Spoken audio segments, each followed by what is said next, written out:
Have we already worked on the temp here? They don't have air conditioning. Hayden, work on the temp. It's not a hockey facility. It sucks. Well, good evening, everyone.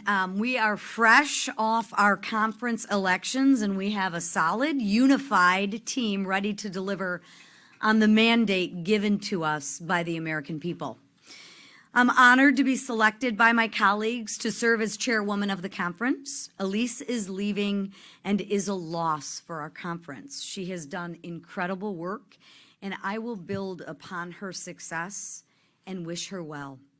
As a leadership team, we are ready to stand shoulder to shoulder with President Trump to legislate our America First agenda. Our winning message resonated with the American people, which delivered Republicans a trifecta in government. House Republicans have been laying the groundwork for months, and we are ready to govern. I look forward to all that we will achieve together, and with that, I will bring up our new conference secretary, Erin Houchin. Thank you, Madam Chair. I am honored to have been selected by my colleagues to serve as conference secretary for the 119th Congress. I am ready to get to work to start implementing President Trump's agenda, to work alongside him every day to get this country back on track. I am now proud to introduce our conference vice chair, Flake Moore. Hello, everyone. Exciting times. Good to be back in session off of a really strong message from the American people that we need conservative leadership to govern our country, move things in the right direction. I can tell you that the conference is excited about the opportunities that lie ahead, primarily legislatively. We have been building good, strong legislation to address energy, to address border, all the issues that we know the Americans are focused on, and it just goes to die in the Senate. We're looking forward for an opportunity to move this legislation that we built last term and move it on to the next. So I'm excited. Congratulations to everybody on the leadership team. Looking forward to a full term as vice chair as I came in mid-cycle, and excited to introduce our new policy director, policy chair, Mr. Kevin Hern. Thanks, Blake. It's really an honor to serve as the policy committee chair going forward. You know, as we look at the policy that's been put forth on the campaign trail of President Trump, the mandate has been set, 312 electoral votes, over 5 million popular vote. It is pretty clear what the American people want. We're going to work hard together. We have a great team. We're going to work hard with the leadership team to put that policy forward, move it with the Senate, take the relationships we built on the RSC, and work together to make sure that we get America back on track, put the America First, the Make America Great agenda back in play, and look forward to doing it. I'm so excited for the great opportunity. And with that, I want to introduce our current NRCC chair and returning NRCC chair, the great Richard Hudson. Thank you. Well, thank you. And I want to welcome the new members of this leadership team. I'm proud to serve alongside each one of you. They bring unique talents and backgrounds and will strengthen our team going forward. Listen, we ran our last campaigns based on the issues that mattered to the American people. The Democrats, under the extreme leadership of Joe Biden and Kamala Harris and Hakeem Jeffries in the House, made every American less prosperous and less safe. And so our candidates went out and talked about those issues. We talked about energy. We talked about inflation. We talked about the border. We talked about the crime and fentanyl that come from that. And we told the American people our ideas to fix it, and they gave us a mandate. And so together with President Trump and a Republican Senate, we're going to start delivering on that on day one. Thank you. I'll now bring up our great whip, Mr. Tom Emmer. Thank you, brother. Thanks, yeah. Thanks, Richard. I first want to say thank you to my House Republican colleagues for electing me to serve as their majority whip once again.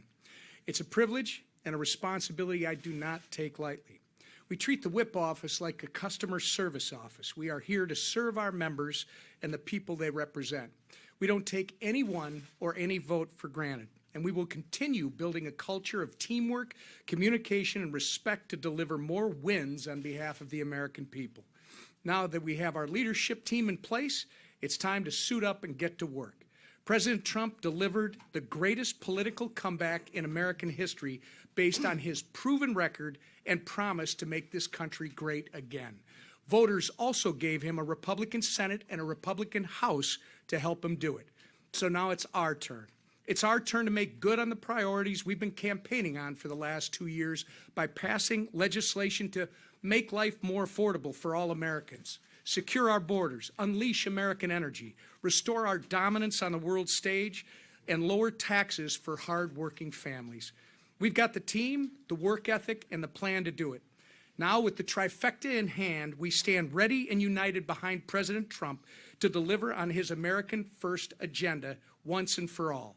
As the 118th Congress proved, it may not always be smooth sailing, and we may have some disagreements along the way, but I've always been a firm believer that there's more that unites us than divides us. And so long as we work together as a team, I have no doubt we will seize the opportunity in front of us and put our country on a better path for generations to come. With that, I'll turn it over to our great majority leader, Steve Scalise. Thank you, Whip. And I, too, want to thank our new members of this really strong, unified leadership team, and Kevin Hearn and Aaron Houchin, and our new conference chair, Lisa McLean. We're really excited about the selections that our conference made today.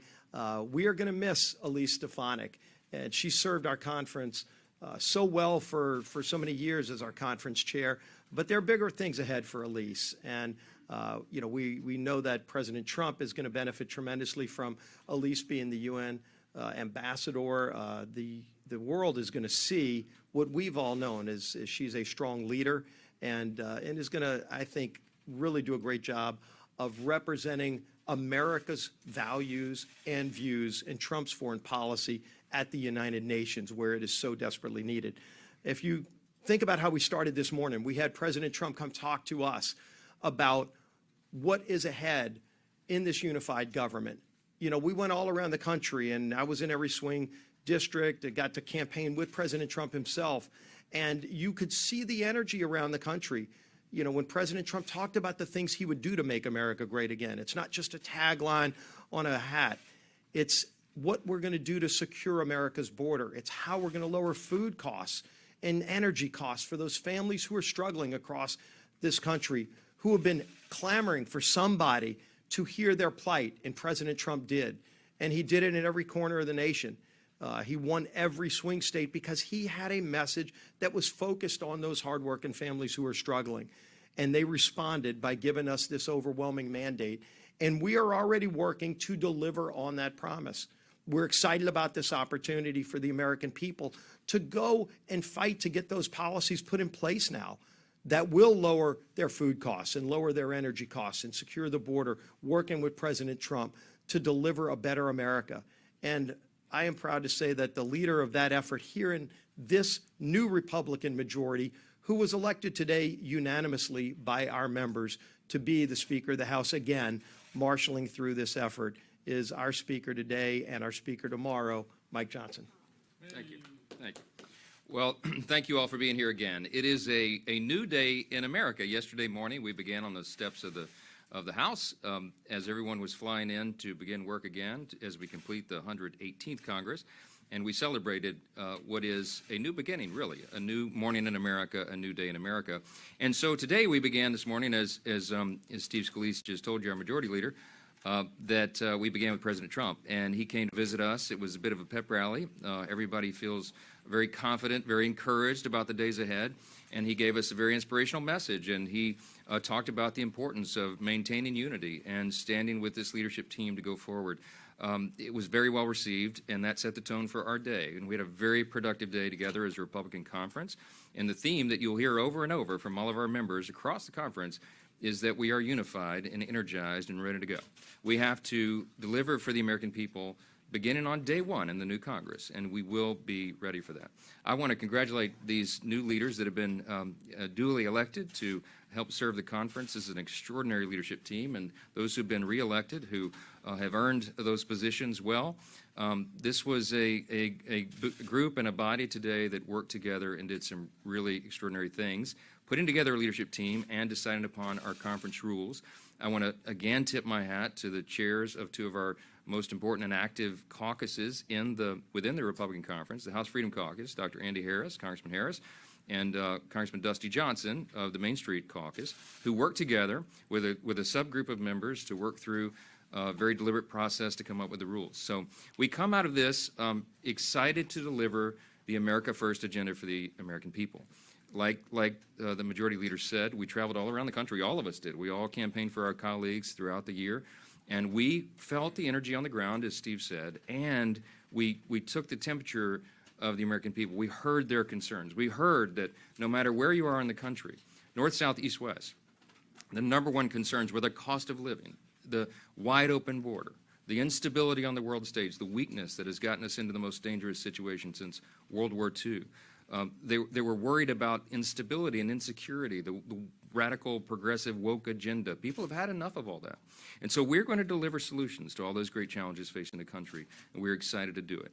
I know you're all tired of hearing my football metaphors, but we have a very well-designed playbook. We will begin to execute those plays with precision on day one.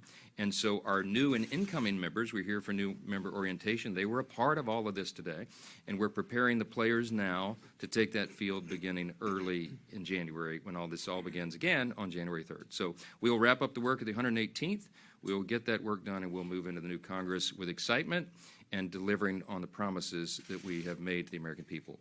We're grateful to be working in hand with President Trump and to take this energy into the new year. So we'll take a few questions. I know you have several. Yes, sir. Mr. Speaker, thank you very much. While you were inside in your meeting, President Trump announced that he would nominate your colleague Matt Gaetz to be the next Attorney General of the United States.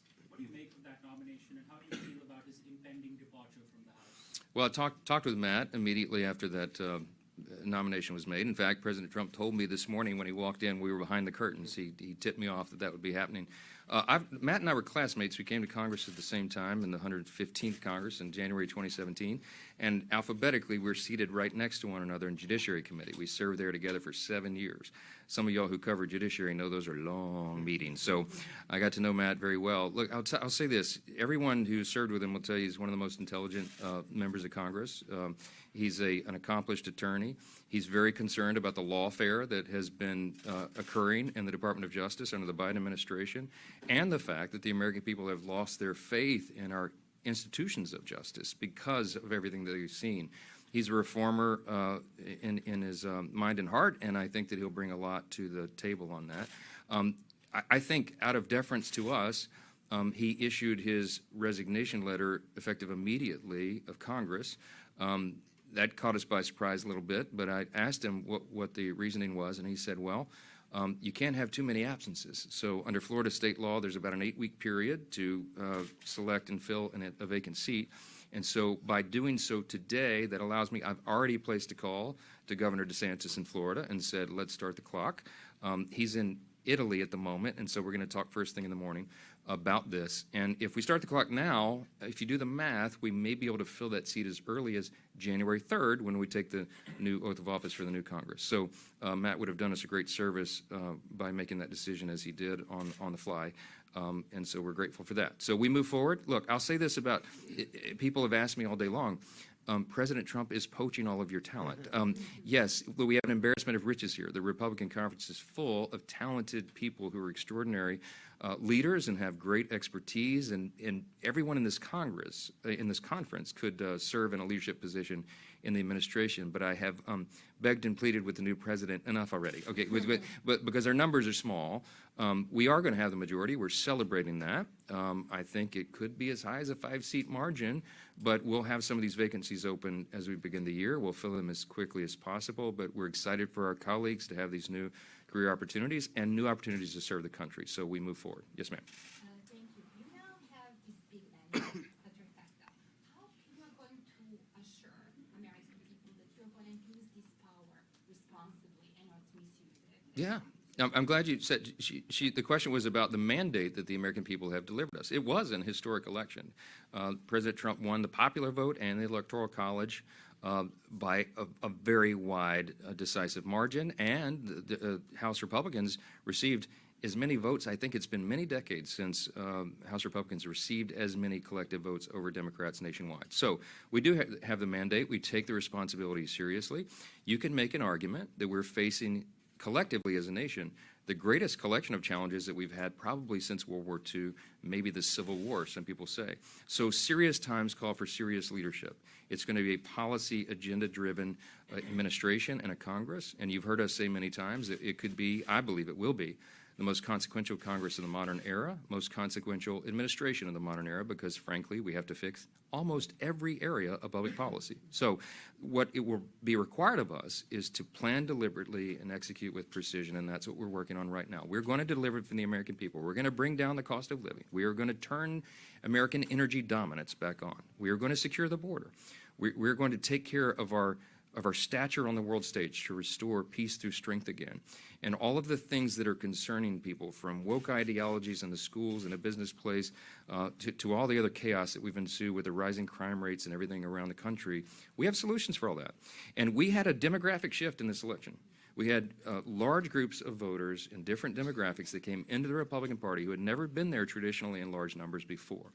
Our opportunity now is to embrace all those new folks who have come in and demonstrate for them that it is our policies that lead to human flourishing. These are the best policies for their individual benefit, their liberty, opportunity, and security, for their families, their communities, states, and our nation as a whole. So we are excited about that. We're excited to begin delivering, and you'll see a lot of action early in the Congress. Yes, ma'am.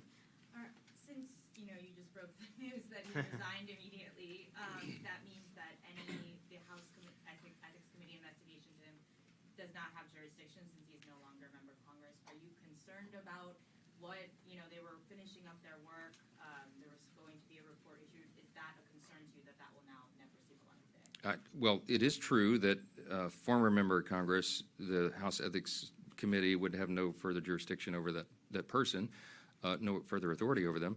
So that would not be unprecedented. But as far as the timing of a release or report or something, I don't know. The Speaker of the House is not involved in that, can't be involved in that. So I'm not really the person probably to answer that question. So, yes, ma'am.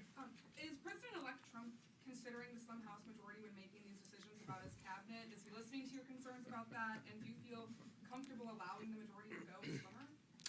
No, I'm not comfortable with that. No, look, President Trump and I have talked many times a day, every day, and with his transition team. I've spent a lot of time with Howard Lutnick, who is the co-chair of the transition team, with Linda McMahon and everyone involved.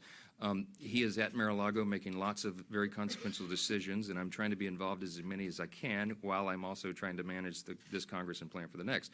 I'm going to make a trip down there tomorrow evening for a gala for the America First Policy Institute, spend some time with them there, and then I've changed my plans to go down to Mar-a-Lago for the weekend so that I can be there while more of these decisions are being made. He's very aware of the margin, the size of the margin, but he has an administration to fill, a cabinet to fill, and he's keeping all this in mind at the same time. So we're both very aware of the margins and the size. Everyone in this room is keenly aware of it as well, and that's why we're emphasizing unity right now, and I'm very hopeful about that. I think we can walk and chew gum at the same time, and I think we'll get these seats filled by, these are reliable Republican seats. We'll have very strong candidates presented who will win those elections in short order, and by early spring we'll have these seats filled, and we'll keep moving forward. So, yes, ma'am. The last question, guys. Okay. Mr. Speaker, you just mentioned that Congressman Gaetz is resigning early. That will allow Florida to have a special election sooner. Congressman Waltz is also from Florida. Have you talked to him about doing something similar? Because that would apply to his seat as well. Yeah, he's got to make his own determination on that. But if of course, for the position that Congressman Waltz has been chosen for, he doesn't need Senate confirmation. So I assume that he'll be making that decision. I'll talk with him, of course, tonight and tomorrow about that to figure out the best timing. He's a team player as well, and he wants to do what's right for the conference and for the country, and I'm confident he will. He's going to do an extraordinary job in his position, as is Elise Stefanik, and I'm sure Matt Gaetz. I believe they'll all do very well. Now, there are others here who President Trump has interest in serving in other positions, and I said, please, sir, no. We have a great talent here. We're excited to work for that. Excited for this leadership team. This is a great group of people who are here to serve the country, and they're going to perform well for their constituents and for America. We're going to turn this country around, and we can't wait. Thank you so much for being here today. Bless you.